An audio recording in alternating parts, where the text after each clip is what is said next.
It's a great honor to be joined today by Dr. Steven Pinker. He is a cognitive scientist and the Johnstone Family Professor of Psychology at Harvard University. Dr. Pinker is an elected member of the National Academy of Sciences, a two-time Pulitzer Prize finalist, a Humanist of the Year, a recipient of 9 honorary doctorates, one of Foreign Policy's world's top 100 public intellectuals and Time's 100 most influential people in the world today, and the best-selling author of 12 books, including The Language Instinct, How the Mind Works, The Blank Slate, The Better Angels of Our Nature, Enlightenment Now, and most recently, Rationality, What It Is, Why It Seems Scarce, and Why It Matters. Dr. Pinker, welcome to the Nature and Nurture podcast. Thanks, Adam. Nice to be here. Thank you. So, Steve, what motivated this book, Rationality? A couple of things. One was, like many social scientists, I've long thought that the tools that we use in our own work to hone our thinking should be common knowledge. That is, everyone would be better off if they knew something about Bayesian reasoning, which sounds more complicated and technical than it is, about distinguishing causation from correlation, about statistical decision-making that is trading off misses and false alarms, about logic. So I offered a course that tried to explain the basics of these cognitive tools, these ways of thinking. Game theory is another. The theory of rational choice is still another. Those normative models, as they're sometimes called, that is, models of how one ought to think, also famously set the stage for a number of psychological inquiries, namely, how do people think? Do they measure up to these normative models? And a long line of research made famous by Daniel Kahneman and Amos Tversky, but antedating them, shows a number of ways in which we humans fall short. And these are some of the most interesting and profound and influential ideas from psychology. They're kind of some of our proudest accomplishments, so it's fun to teach those as well. So I began with a course that tried to amalgamate what I thought were the most important tools of better reasoning that we don't come equipped with, that we have to learn, the contrast with how the human mind works. But though those are the topics that interested me, I quickly discovered that the world wanted an answer to other questions concerning rationality, namely, why does the world seem to be losing its mind? Why do we have such flamboyant outbursts of irrationality, like the conspiracy theories, the quack cures, the fake news, the paranormal woo-woo? And I quickly discovered that any course on rationality, any book on rationality, any podcast on rationality has to address the more florid examples of irrationality. What's the deal? How does a species that's smart enough to develop vaccines believe that they're a plot by Bill Gates to inject microchips into us? Mm-hmm. So before we get there, perhaps we could go through each of these subtitles. So first, rationality. What is it? Like in a technical sense, I think we know what we're talking about, but it's useful to define these things. Yeah, it's actually surprisingly hard to find a good definition of rationality that didn't just use the word reason, which comes from the same Latin root as rationality, so it's kind of circular. I proposed my own, which is the use of knowledge to attain a goal. Now, the goal is crucial because we can you don't get credit for being rational if you just think true thoughts. I mean, you can think all kinds of useless, boring true thoughts like Washington is the capital of the United States or the moon is made of cheese. That's a true statement. And you could spin out an infinite number of other true statements that is just a disjunction of a true statement and a false statement. So truth is by itself not a criterion for rationality. We tend to give credit to people for being rational when they know how to get what they want, with the use of by processing information, knowledge. Now, what they want may be arguable, and a lot of disputes of rationality consist in questions about whether the goal that people deploy their rational faculties to attain are the best goals. But I found that rationality always can be specified relative to a goal. So that was my best Right. attempt. Right. A major theme throughout the book seems to be how, in cases where people are irrational in the sense of, let's say, failing a logic puzzle, if you reword that in something that's relevant to actual behavior, then suddenly we're gonna behave much more rationally. Yeah, so that was part of the my attempt to resolve the paradox of how a species could, patently be so smart. I mean, we're not just any old primate. We've transformed the planet. We've inhabited every ecological niche on the globe. We have, at the height of technological civilization, we've developed smartphones and vaccines and antibiotics, and even more technologically primitive societies live by their wits and come up with ingenious tools and traps and poisons and social cooperative arrangements. But at the same time, you give people a test item from Logic 101, and it's kind of an embarrassment to the species, or if you give them a problem in Bayesian reasoning. So how do we resolve those? And one of the reasons is that one of the parts of the explanation is that our mind is equipped for what you might call ecological rationality. That doesn't mean going green or hugging a tree, but in the sense of reasoning in a typical human environment, the way that we tend to encounter information. And that what we are not very good at is applying abstract formulas with P's and Q's and X's and Y's where you can plug anything in and crank through the formula to get the correct answer. That's outside of people's comfort zone. So just to be concrete, a classic problem in the psychology of reasoning is medical diagnosis. If there is a disease whose base rate in the population is 1 out of 1,000, there's a test whose sensitivity is 99%, as it catches 99% of cases where someone does have a disease. It has a false positive rate of 10%. A person tests positive, what are the chances that they have the disease? Well, this is a notorious problem that people do badly at, including doctors who are supposed to do it for a living. The correct answer is 9%. Most people say 90%. And that's often explained in terms of base rate neglect, namely the crucial information that the only 1 out of 1,000 people have the disease in the first place seems to go in one ear and out the other. What it implies, according to Bayes' theorem, is that as long as there's a non-zero false positive rate, most of the positives are bound to be false positives just because the disease is so rare.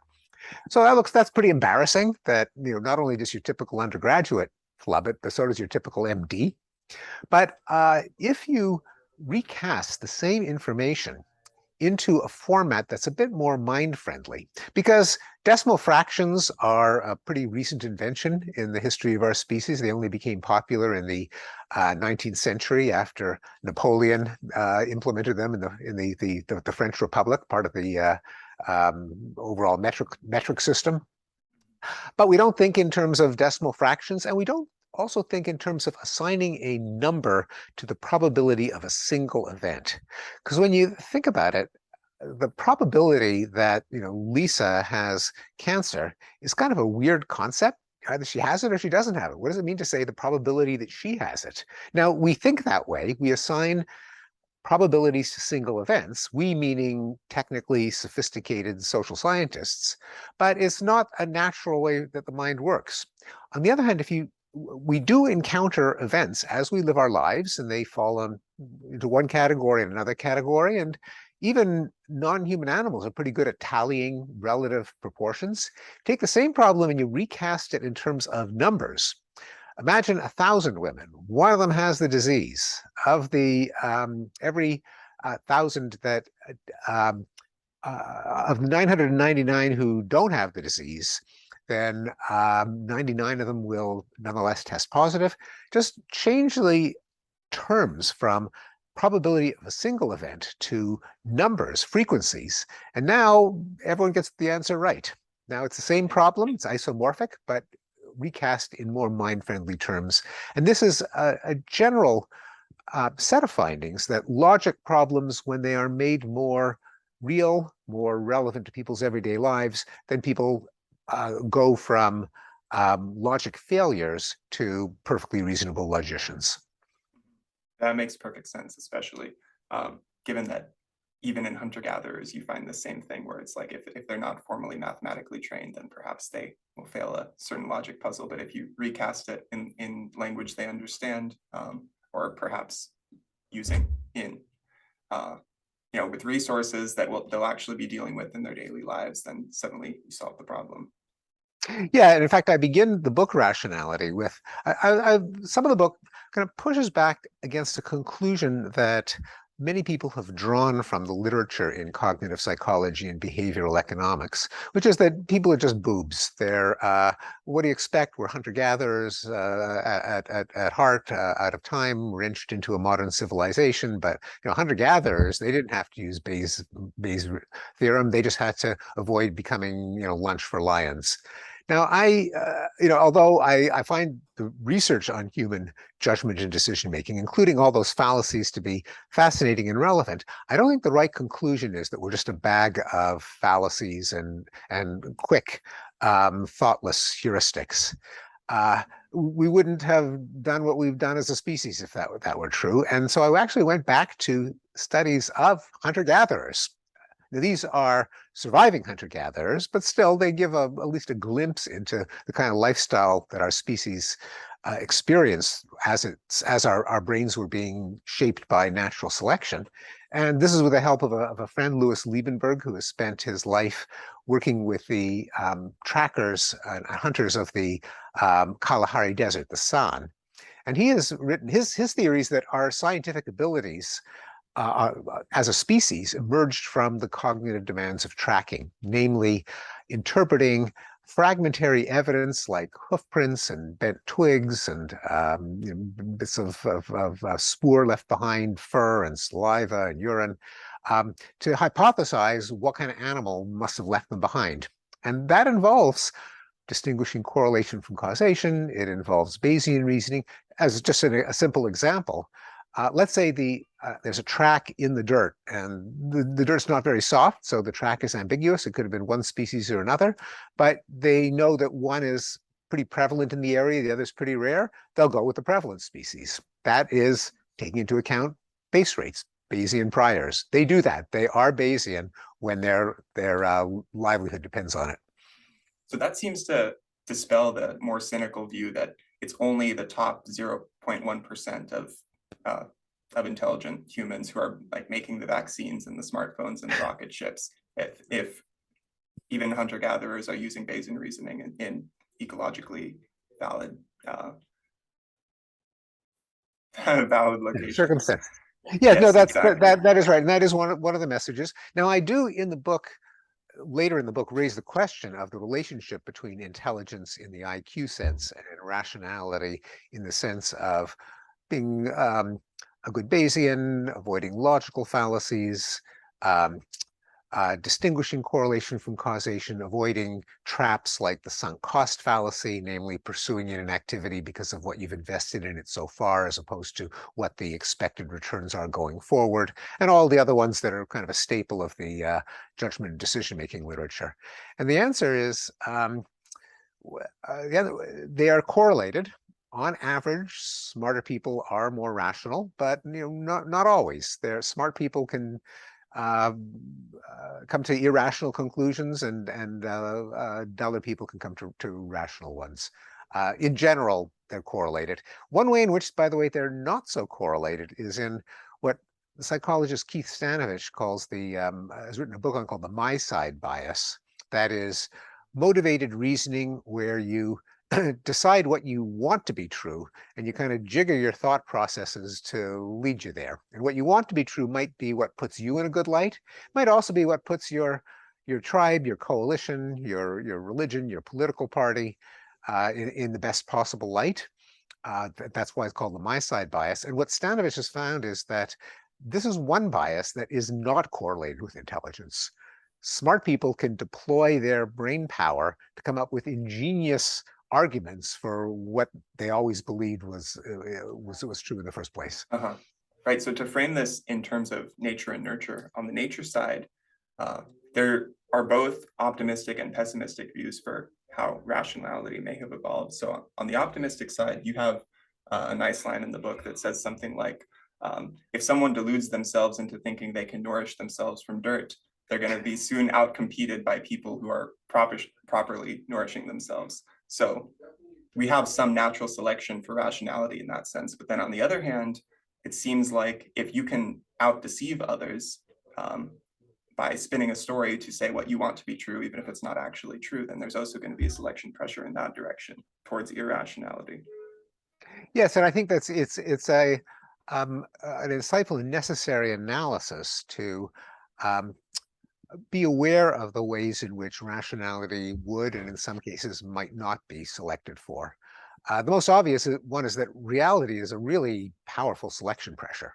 That is, you might think that that cheetah is a rabbit, and it might be comforting, and you could think of all kinds of reasons why people would rather believe it. But if they did believe it, they'd be worse off. You know, reality is a really important thing to be aware of, as are cause and effect and logic and all of those ruthless laws that govern the universe.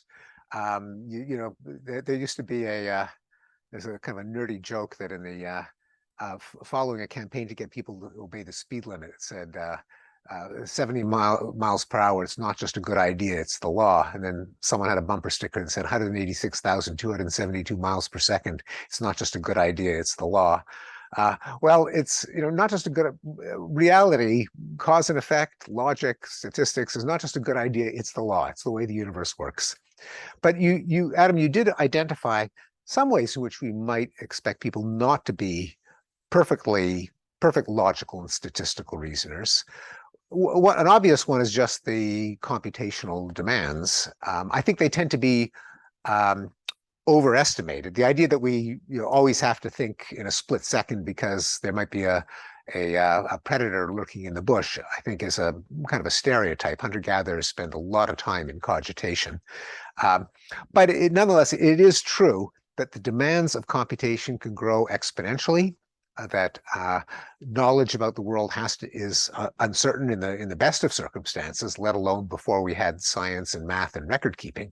So there has to be some of what Herb Simon called satisficing. That is, rather than deploying all the brain power you have to come up with the optimal solution, and with all the time that it takes, being lost in thought for several hours, you come up with a solution that is good enough, that surpasses some reasonable threshold. So there is that. And you mentioned another one, namely in a social world, especially a world in which, unlike the one where we live in now, where we kind of feel we're entitled to objectively correct answers to cosmic questions like, how old is the universe? Or what happened in the White House during the deliberations over Vietnam? Or what happens in corporate boardrooms, where we kind of nowadays take it for granted that there are scientific answers to questions. What is the cause of disease and misfortune? Why do some people get sick and other people don't? We kind of feel the answer's out there, we can find it, and we should align our beliefs with the best truth we can find. But here's a case where you don't even have to go to hunter-gatherers. You can just think of human experience until recently, and still in lots of parts of the world, where you just don't know, you can't find out. You're not part of the scientific community. And so there, people's beliefs are more aligned with what makes them admired and respected within their community, which of course is also a selection pressure. Outcasts and loose cannons and oddballs are at a disadvantage as well. So there's another selection pressure, especially in domains where things aren't just there to be seen by the naked eye, but they require long chains of inference and trust in experts. There, the orientation to reality might be superseded by the orientation to be a hero in your tribe. So this seems to loop back to that point about rationality being based on what you're valuing, and what you're valuing might not necessarily always be concrete resources, but could be something like esteem in a social context. So there's a famous economics experiment where the basic idea is you have $10 and you have two people, and the first person decides, how do you want to split up this $10 between the two of you? And the second person can either accept the offer or reject it, in which case you get nothing. Now, let's say the first person decides, I keep $9 and you get $1, and you're offended, so you reject it. And the economist looks at that and says, you just had an opportunity to get $1 and you threw it away, so you behaved irrationally. You rejected it out of spite. The psychologist might look at that and say, it was rational to reject it because you're sending a message by saying, I'm a member of a social species and you just treated me unfairly, and this is not to be tolerated in repeated context. Exactly, the famous ultimatum game, where and as you put it, there's a narrow sense in which it's irrational to throw away a dollar of free money. On the other hand, if you think of it in game theoretic terms, and I do have a chapter in Rationality on game theory, which is how should you pursue your goals in a world with other rational agents pursuing their goals? And game theory leads to a lot of mind-bending paradoxes and surprises.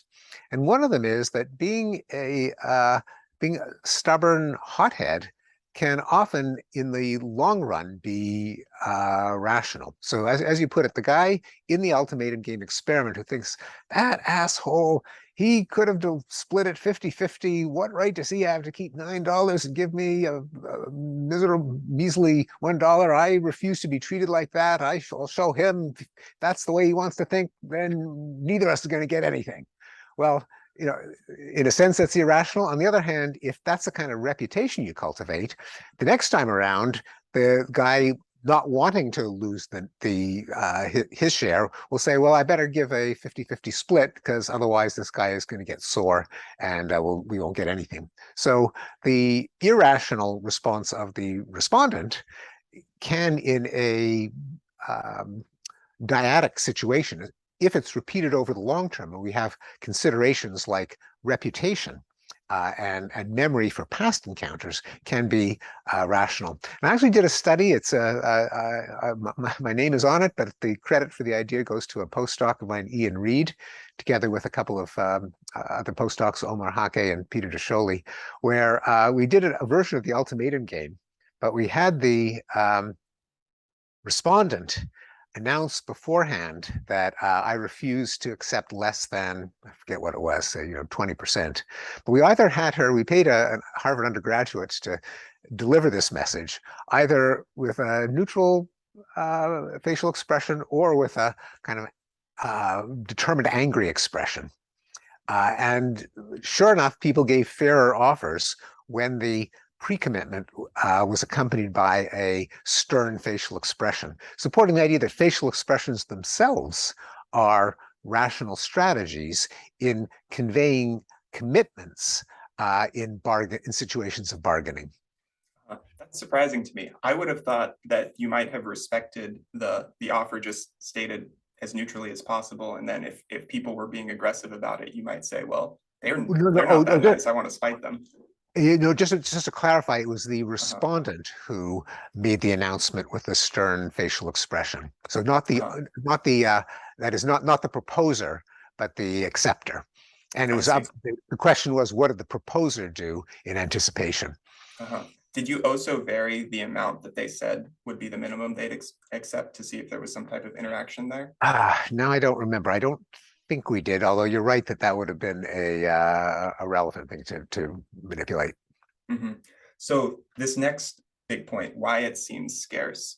To what extent is that genuine irrationality, failures of rationality, versus having like incomplete information of a person's value structure? So it's kind of related to this old philosophical problem of, is it possible to knowingly do evil, or is it just something like everyone always does what they think is good, and it's just possible for your value system to be distorted in certain ways? Yeah, no, it's an excellent question. Of course, the conundrum is you don't want to make it circular by deciding that, say, either everything is moral in the case of in the moral case, or that everything is rational in the cognitive case and say, well, there must have been something there they were trying to optimize. We just were mistaken about what it is. Then of course it becomes unfalsifiable. Right. So there are, I mean, and there are clearly cases where we behave irrationally. We admit it to ourselves. We put the keys in the wrong place and leave without the keys, and we slap ourselves in the forehead and say that was pretty stupid. So any case in which we recognize in ourselves that we made an error retrospectively, or in less trivial cases, I made that decision, but if I had my wits about me, I wouldn't have, and now I'm paying the price. So we're capable of that, and that certainly breaks the circle. Knowing that that it is not circular, there are probably a lot of cases in which what is irrational for over the long term can be rational over the short term. So there's a literature on discounting the future or delay of gratification, the famous marshmallow test, in which the child is tantalized with the prospect of eating one marshmallow now or waiting 15 minutes and getting two. And it's a famous measure of self-control. And the rational answer is not necessarily to wait. It's to wait only if you have confidence that if you do wait, your patients will be rewarded and that the experimenter won't abscond, that the pension fund won't go bankrupt, the world won't end, you won't get hit by a bus. And so some of what we recognize as irrationality, flying off the handle, eating too much, having sexual escapades we regret, maybe trade-offs between what's rational at different time frames, that is now over the long term. And there is an optimality analysis that indicates when it is rational to delay and when you're better off consuming. For example, it's not rational to save all your life for a really big, fantastic, birthday bash on your 90th birthday. I mean, that's Right. it really is makes more sense to enjoy life while you can. As the bumper sticker says, life is short, eat dessert first. There are other cases where, of course, what's rational for one person selfishly is irrational for the community as a whole. Consumption, pollution,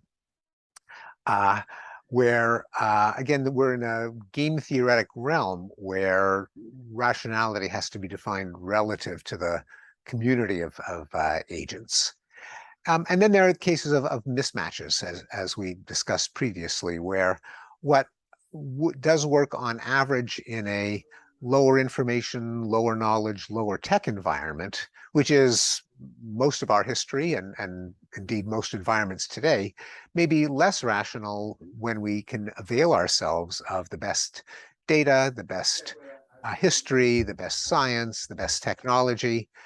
And so people fail to take advantage of good data on driving fatalities or versus flying fatalities and go with their gut and avoid plane travel because it feels scarier, even though car travel is objectively more dangerous. Well, to come to that conclusion, you've got to have access to statistics, know them, trust them. And having access to government statistics is really not particularly intuitive. Right. So there are these certain types of events that have this emotional significance that seems to cause irrationality, like let's say a big plane crash, and suddenly you get a fear of flying, even though many more people died from cars that exact same day. So what is it about those types of emotional reactions? Like, are they adaptive in some contexts, or is this an example where evolution has thrown us off the rails? Well, there is so there is the emotional aspect, namely you can you're strapped in a tube, you're being buffeted, you look out the window and it's a long way down. Mm-hmm. There's also the cognitive distortion from anecdotes and narratives and images, what Tversky and Kahneman called the availability bias or availability heuristic. Namely, you judge risk and probability by how easy it is to remember examples, bring examples that are available in memory or that are salient. And the journalism is kind of an availability machine. It serves up vivid images and anecdotes and narratives, and that's what affects our sense of risk, to our disadvantage, because we really ought to be going with the actuarial statistics now that we have them, but they aren't particularly intuitive. And again, it's not surprising, given that you don't even, again, you don't even have to visualize the hunter-gatherers. 100 years ago, most parts of the world today, either there weren't government statistics, or people didn't know about them, or they didn't have any reason to trust them. And so it's all you had to go on were lived experience or gossip from other people. And it's not irrational to use the only information that was available to you. And that's the way our minds were honed. We just cognitively have not kept up with the better information available from our best science, our best record keeping. And so we are, in that sense, we are kind of caught in a something of a time warp. Although, again, you don't leave the hunter-gatherers out of this. So these cognitive biases that you mentioned, you discuss a number of them in the book, and I think in the appendix there's a list of like dozens of them.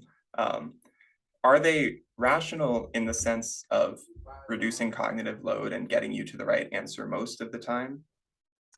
See, I don't think of it. Sometimes they are, but I don't think cognitive load is the issue, because it's not as if. So, for example, if you believe in QAnon, that there's a cabal of Satan-worshiping, cannibalistic pedophiles in the deep state, it's not as if you're saving a lot of effort by believing that. Quite the contrary. QAnon advocates spend a lot of time burrowing into rabbit holes, and they are avid for more information, and they're often ingenious, applying lots of brain power to figure out why, if there is this conspiracy, why aren't we seeing it? Well, you have to be put a lot of effort into explaining why your typical clerk in the Department of Taxation is not a cannibalistic pedophile. He sure doesn't look like one, but here's the ingenious reason why he doesn't look like one. So I think cognitive effort isn't the right way to explain irrationality. Sometimes it is, but it's not the main one. And I think cognitive psychologists have relied on it too much. So I think part of it is that for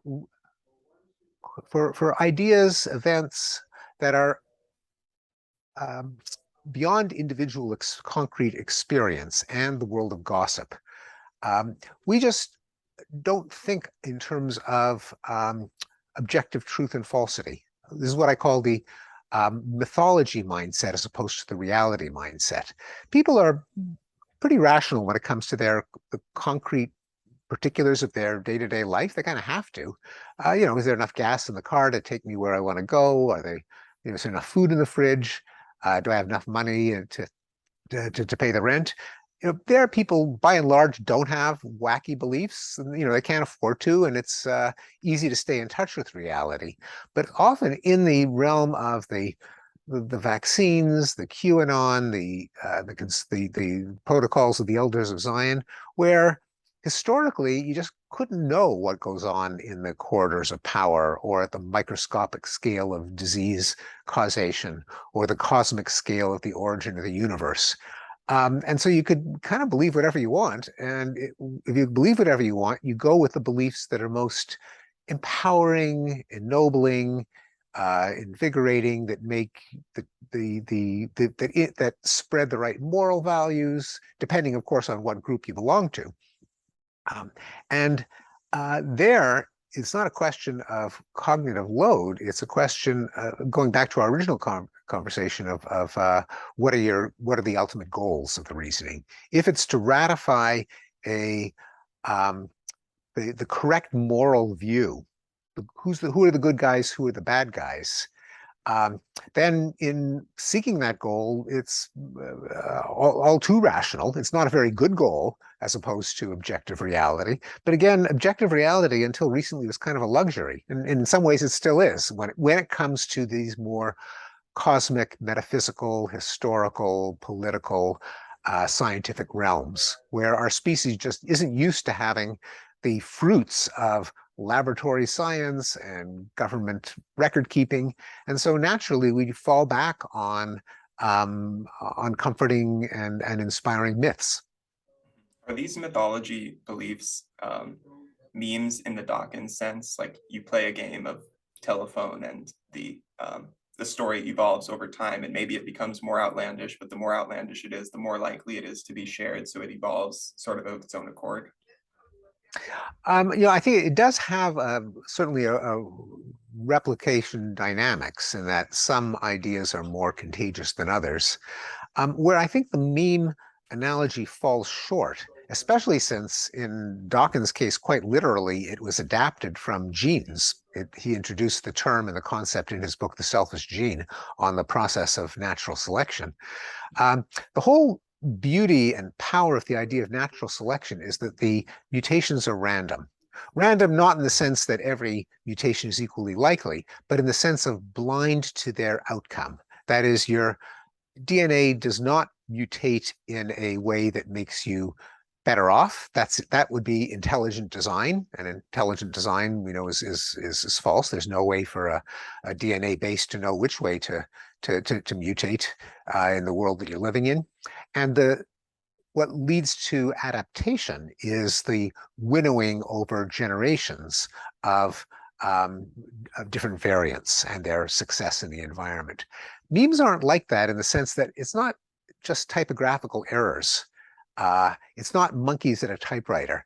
Intelligent design is true in the case of the evolution of ideas.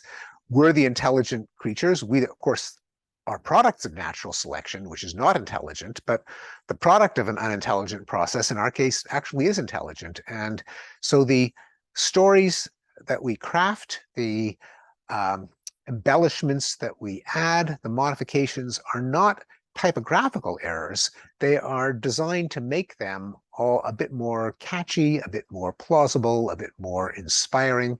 And so you can't, I've argued anyway, that's where the meme analogy falls short. You can't skip the psychology, the cognitive psychology, the moral psychology of what is crafting the memes in particular directions or giving them particular structures. That's the same thing that happens with cultural evolution, right? Indeed. And that's why I think cultural evolution, aka history, even though, big fan of evolution and the use of evolution in constraining psychological hypotheses, and I'm a big fan of trying to bridge the two cultures, science on the one hand, humanities on the other, by studying culture with our best scientific tools. Cultural evolution as an analog to biological evolution, I think, is very limited, precisely because it's very unlike evolution in the sense that there really is intelligent design. There really are people behind the stories, the myths, the narratives, trying to make them more compelling, not just introducing the occasional typographical error that goes viral.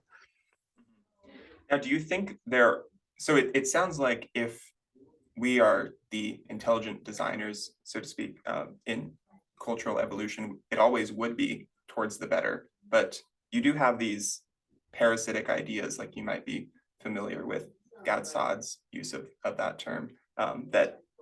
So he seems to make the case that beliefs can hijack people, even if people don't realize that's happening. Yeah, so there is, and that is borrowed from natural selection, where you can have, especially in the case of parasites, commandeering of a nervous system to benefit the parasite as opposed to the organism, like the snail that, under the influence of a parasite that's infiltrated its nervous system, climbs up to the tip of a grass stalk where it's all the more visible to birds. Not so good for the snail, but it's very good for the parasite to get into the next snail through the bird droppings. So is there an analogy where ideas can, I think that is possible, and that's been invoked in, say, cases of, say, suicide terrorism, where maybe it's the idea that spreads by example to the detriment of the suicide terrorist who spreads the idea by virtue of his gory death that gets picked up by all the papers. So I think it's possible, and it may be in the case of conspiracy theories that there is a kind of cultural evolution for the good of the meme as opposed to the good of the person, in the sense that conspiratorial beliefs are part of a family of belief that are designed to be unfalsifiable. So the fact that the conspiracy is not obvious, what do you mean? This bureaucrat doesn't look like a cannibal. Oh, that's proof of what a diabolical conspiracy it is. That's how well they hide it. And there are other families of beliefs like that, such as especially ones that immunize themselves from criticism. If you doubt that all racial differences are due to racism, that's proof that you're a racist. Well, that kind of means that an awful lot of people are going to attribute all racial differences to racism out of fear of becoming a racist, and so being called a racist anyway. And so it's another example of a self-perpetuating idea.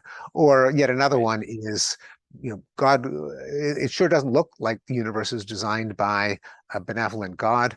Well, God works in mysterious ways, and he doesn't want you to know his design. And we humans are too feeble to figure out how God works. So again, it's an idea that might have some persistence and longevity precisely because by its very content, it resists falsification. So I would acknowledge that that memetics, in the sense of the inherent copying, spreadability, resistance to extinction of ideas, can play a role in the spread of those very ideas.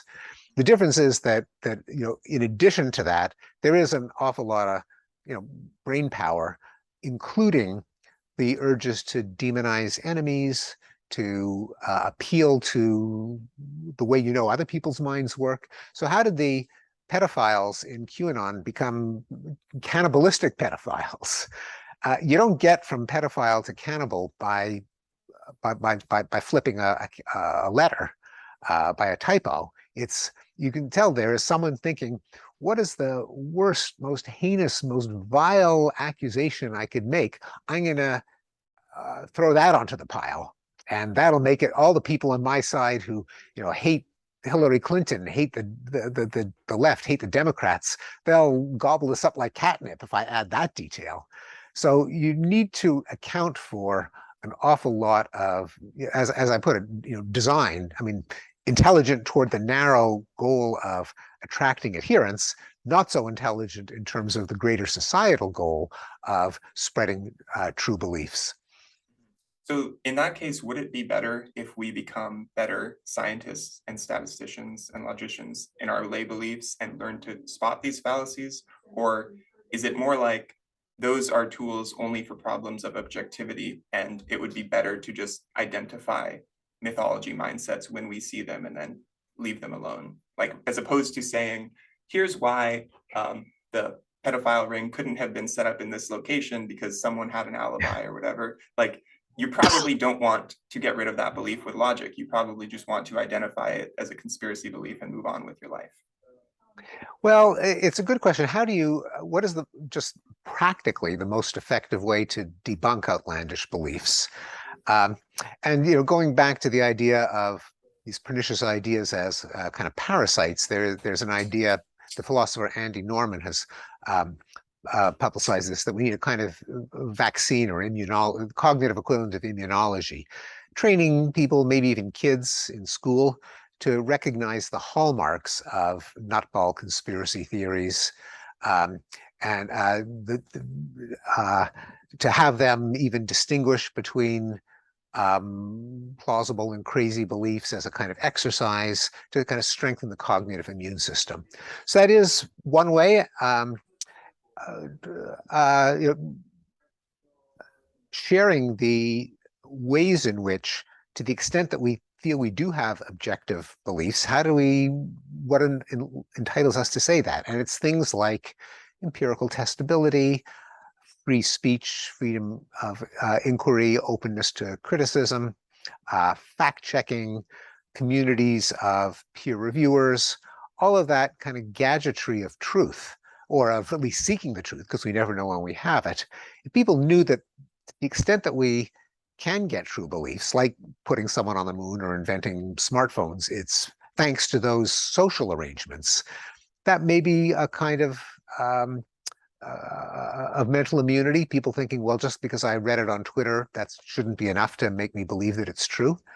But on top, and a more widespread applicability of the canons of reason to all questions in life. And this is kind of the watchword of the so-called rationality community.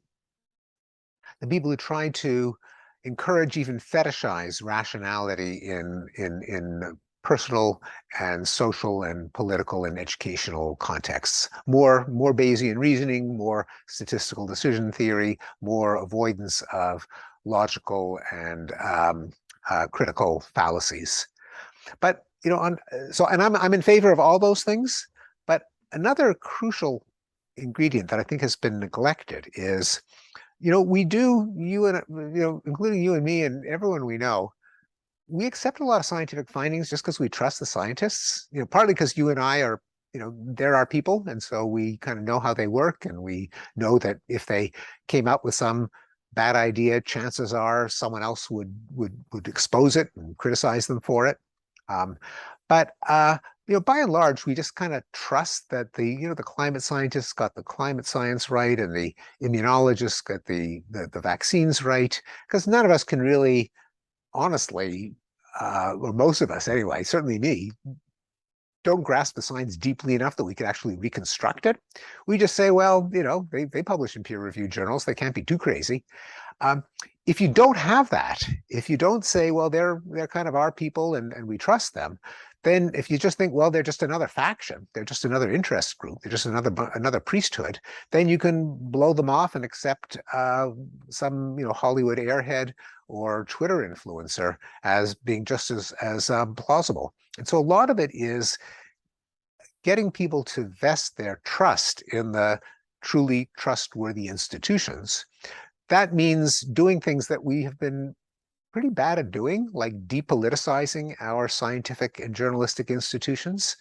I think a catastrophic failure is when our networks, our newspapers, our scientific agencies, our universities just brand themselves as mouthpieces of the political left. Even if you yourself are with the political left, if that's just all of the branding, the coloring, the messaging, then people in the center and right are just going to blow you off. And we don't want that. We want people to get vaccinated, which means trusting the immunologists and the public health officials, which means that they've got to earn that trust by proving their case and not being seen as just cheerleaders for a particular ideology. It's very interesting that you mentioned really early on in the book that anyone who tries to argue out of rationality is trying to use rationality to argue against it, thereby sort of disproving their whole point. Yes, it's an argument that I adapted from the philosopher Thomas Nagel, although he's probably not the first one to make it. But it's the ultimate reason why relativism, postmodernism, subjectivity, mysticism, irrationality can't be right, must be rejected. And the reason is that as soon as you make an argument for why any of them is compelling, why we ought to believe them, then you are appealing to reason and rationality and truth and objectivity. If someone says everything is subjective, you can say, well, is that statement subjective? If it is, you can believe it, but I don't have to.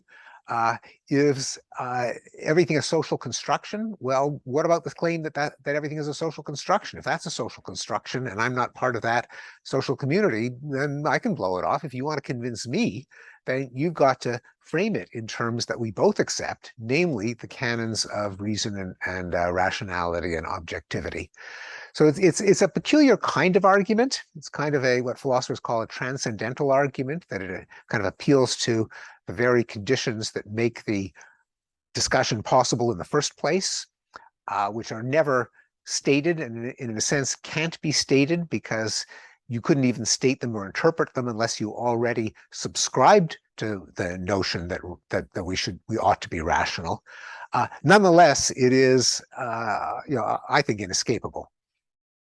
I'd like to close asking you about the connection between rationality and your previous book, Enlightenment Now, the case for science, reason, humanism, and progress. It seems like you present so much data in that book showing how much the world has gotten better in things like wealth, childhood mortality rates, life expectancy, things like that. Have those trends continued? Um, it depends. The United States has recently seen a decline in life expectancy at birth, reversing a 150-year-old trend. I mean, not reversing in the sense of undoing, but just after going up and up and up and up, kind of creeping a bit downward. That is Was not that due to true. COVID, or was that due to other causes? COVID is part of it. Opioid overdoses are another. And there's some other trends that help push longevity up that have done a little bit of an about face in the United States, like traffic deaths. Everyone's texting while they're driving, and they're driving these mammoth pickups and SUVs with these wall of steel that just flatten people instead of scooping them onto the hood. Resistance to vaccines, stronger in the United States than in other Western democracies. So the United States is an outlier in a lot of these positive trends if you compare us to our peers, namely first world democracies. But the world continues to make progress in fighting infectious disease, except for COVID, and even there, the worst of it is behind us. In clean drinking water, in electrification, in reduction of extreme poverty, in expansion of rights, such as rights of women and minorities, in declines of racism. In terms of violence, another setback has certainly been Putin's invasion of Ukraine, which broke a precedent of no interstate wars in Europe since World War II, and very few interstate wars in general. So that was a bit of a setback. Again, it's in the wrong direction, though it did not undo the progress of the last 70 years in the sense of sending us back to the days of the Indian War of Independence or the Korean War, where the casualty rates were way, way higher than they are even with Russia, Ukraine. So most of the trends have continued, but none of the trends is or should be expected to be monotonic in the sense of always increasing, never decreasing. Because even though I'm an advocate of progress, there's a sense in which there's no such thing as progress in the sense of some force in the universe that just automatically makes things better. And this gets us back to rationality. Namely, things are much more likely to get worse than better because there are just so many ways for things to go wrong. There's entropy, there's pathogens, there are germs that are just evolving their darndest to defeat our immune systems.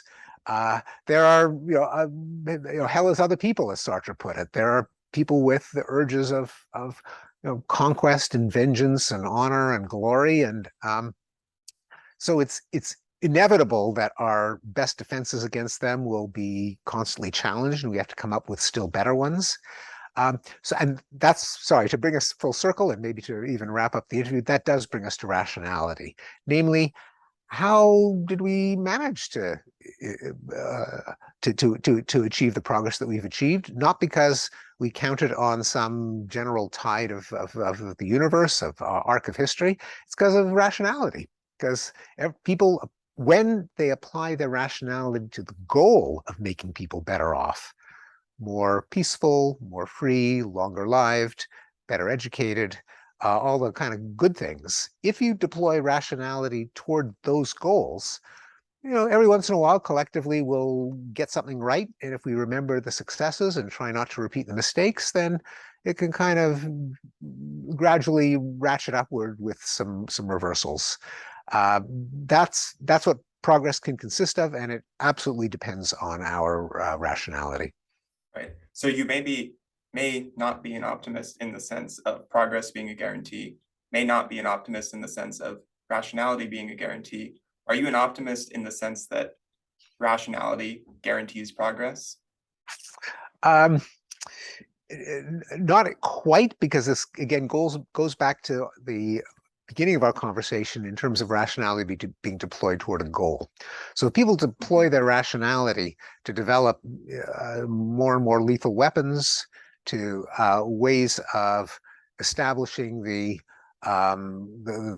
glory of God or the glory of the of Eurasian civilization, or some dubious goal that doesn't make people happier and healthier and longer lived and better educated, if it's some goal that we could deem pernicious, then being more rational will not lead to progress. At least by the definition of progress that I advocate, and that I think most people would agree to, of making people better off. Right. So then there's the whole separate question of moral philosophy. What should the goal be? And then once you identify the goal, use rationality, and hopefully you're aiming at the right thing. But indeed, and I do have a discussion of that in both Enlightenment Now and Rationality, namely, is there a connection between morality and reason or rationality? There's the famous argument going back to Hume that the answer is no. You can't get an ought from an is. I discuss that and argue Hume is right on very narrow technical grounds, but actually you can go. It doesn't take much to go from an is to an ought. It's not automatic, but add a couple of not very controversial propositions, like it's better to be alive than dead, better to be healthy than sick, better to be happy than miserable, and moreover, that there's nothing unique about me. I'm not the only person in the universe, but whatever I claim for myself, I've got to grant to you. Add those into the mix, and you got morality. That's making a medium story very short. Dr. Pinker, thank you very much for your time. My pleasure, Adam. Thanks very much for having me on.